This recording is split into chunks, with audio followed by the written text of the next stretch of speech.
अस्सलामुअलैकुम, welcome to एमरात। आज की वीडियो में हम दो टॉपिक्स को डिस्कस करने जा रहे हैं। पहला हम बात करेंगे कि इजिप्ट में होने वाली ईगल्स ऑफ सिविलाइजेशन एक्सरसाइज की नई वीडियो रिलीज हो चुकी है, जिसमें हम J-16 को रफाल को अपने टारगेट पर लेता हुआ देख सकते हैं। या हम कह लें कि क्लोज कॉम्बैट में रफाल ऐसी पोजीशन में है जहां J-16 उसे इजीली शूट डाउन कर सकता है। और इस पर काफी ज्यादा डिस्कशन एक हो रही है कि भाई चाइना को रफाल की इजीली अब सीक्रेट मिल सकते हैं, तो क्या ऐसा पॉसिबल है। दूसरा हम बात करेंगे कि 25 अगस्त के मौका पर जब थंडर की फर्स्ट फ्लाइट हुई थी तो पाकिस्तान एयरफोर्स ने इसकी एक पिक्चर रिलीज की है, जिसमें इसने फाइनली उस BVR मिसाइल को कैरी किया हुआ है जिसको लेकर हम बहुत ज्यादा एंटिसिपेट करते हैं कि भाई क्या इतने ज्यादा PL-15 ये कैरी कर भी सकता है या नहीं। तो उसकी हम रियलिटी को समझेंगे।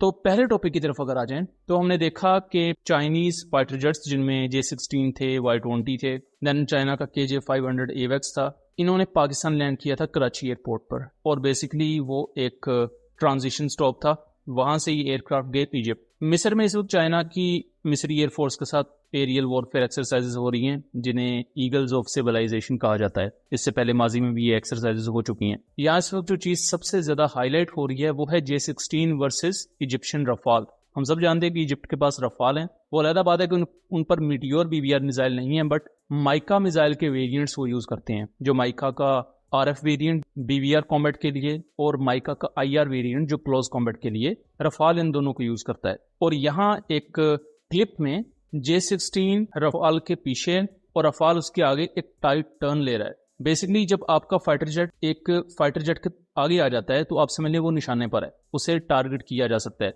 और जिस तरह रफाल यहाँ पर टर्न ले रहा है तो रफाल का पायलट पूरी कोशिश कर रहा है कि वो J-16 के टारगेटिंग इन्वेल्प से बाहर निकले। बिकॉज J-16 में सबसे बड़ा एडवांटेज पायलट को क्या है कि एक तो J-16 का डिजाइन है कोई सीरीज जैसा फ्लैंकर सीरीज, और ये बेसिकली Su-27 की चाइनीज कॉपी थी, लेकिन चाइना ने बाद में इसमें उन टेक्नोलॉजीज को ऐड किया जो रशिया भी नहीं कर सका।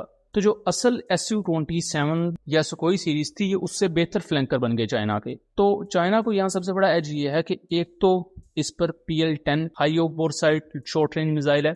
अब इस मिसाइल का सबसे बड़ा एडवांटेज क्या होता है कि आपको हेड अप डिस्प्ले में टारगेट को लॉक नहीं करना पड़ता। जो पायलट ने helmet mounted display and side system है पहना हुआ, उस हेलमेट से सिर्फ उसने अपने सर को टारगेट की तरफ लॉक करना है, अपनी आंखों से उसने टारगेट को लॉक करना है और मिसाइल फायर कर देना है। और ये जो PL-10 मिसाइल है ये ±90 डिग्री की होप्स कवरेज देती है, यानी कि ये बिल्कुल 90 डिग्री पर घूम के अपनी टारगेट को स्ट्राइक कर सकती है। और 90 डिग्री के टारगेट पर ही आप अपने टारगेट को लॉक भी कर सकते हैं, जो आज से पहले या पुरानी जनरेशन की शॉर्ट रेंज मिसाइल्स में कैपेबिलिटी थी ही नहीं। सो इस कॉन्टेक्स्ट में आप कह सकते हैं कि J-16 इस पोजीशन में है कि वो रफाल के खिलाफ किल परफॉर्म कर सकता है। और ये वो पिक्चर है जो चाइना के ऑफिशियल मीडिया सोर्सेज ने रिलीज की है। जाहिर बात है इसमें इजिप्शियन एयरफोर्स की रजामंदी भी थी, चाइनीज मीडिया ने इसको रिलीज किया है, चाइनीज गवर्नमेंट की रजामंदी थी। तो यहाँ डिस्कशन स्टार्ट हो चुकी है कि क्या चाइना ने फाइनली रफाल के वो तमाम सीक्रेट हासिल कर लिए हैं। बिकॉज इससे पहले चाइना और पाकिस्तान के पास जो रफाल की इन्फो थी उसे यूज किया गया रफाल को BVR कॉम्बैट में डिस्ट्रॉय करने के लिए। मई 2025 की बात कर रहा हूँ। अब चाइना क्लोज कॉम्बैट में भी रफाल को टक्कर दे रहा है, डॉग फाइट जिसे कहते हैं। यहाँ चाइना के पास दो बड़े एज हैं। पहला तो J-16 बहुत मैनूवरेबल है, इवन मैं कहता हूँ कि Su-30 भी जो है इंडिया का, ये रफाल से ज्यादा मैनूवरेबल है। दूसरी जो बड़ी कैपेबिलिटी J-16 के पास है वो PL-10 मिसाइल्स हैं, और same PL-10 high of bore side missile Pakistan air force भी यूज करती है क्लोज कॉम्बैट के लिए। तो वहां रफाल कंप्लीटली नलीफाई हो जाता है। और इसके साथ साथ जो PL-10 का इंगेजिंग इन्वेल्प है वो माइका IR मिसाइल से बेहतर है। तो यहाँ J-16 जिस तरह बीट कर रहा है रफाल को, ये इंडिया के लिए खतरे की घंटियां बजा देता है कि वो इंडिया जो रफाल को पिच करने की सोचता है वो J-20 के खिलाफ, वो इवन J-16 के खिलाफ भी स्ट्रगल कर रहा है फाइट करने में। अब आ जाते हैं दूसरे टॉपिक पर। पाकिस्तान एयरफोर्स वैसे तो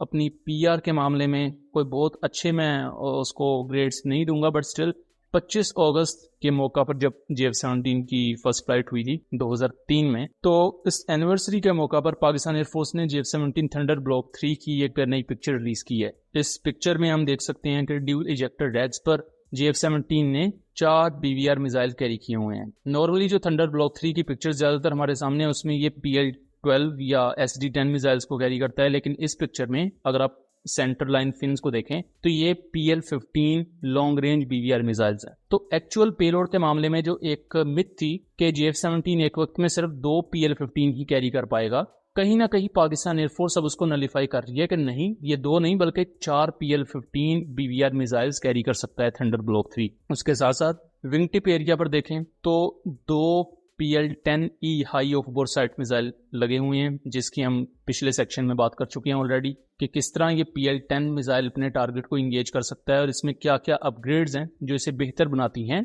पुराने short range air to air missile की निस्बत। तीसरी इंटरेस्टिंग चीज यहाँ पर यह है कि ये जो JF-17 थंडर है ये कॉम्बैट कैपेबल है इस कॉन्टेक्स्ट में कि ये नंबर 16 स्क्वाड्रन का है, और नंबर 16 स्क्वाड्रन ही वो स्क्वाड्रन था जिसने फरवरी 2019 में इंडियन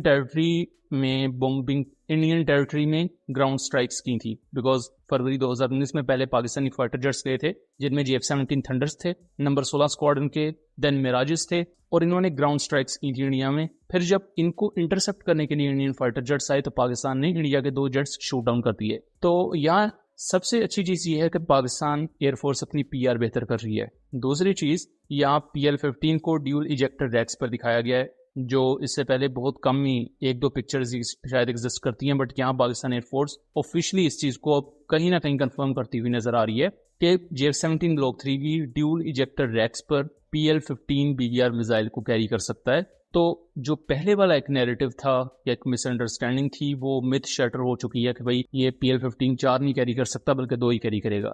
तो उम्मीद करता हूँ चीज़ें क्लियर रही होंगी। मिलेंगे इसी तरह की अगली इन्फॉर्मेटिव वीडियो में, तब तक के लिए अल्लाह हाफिज़।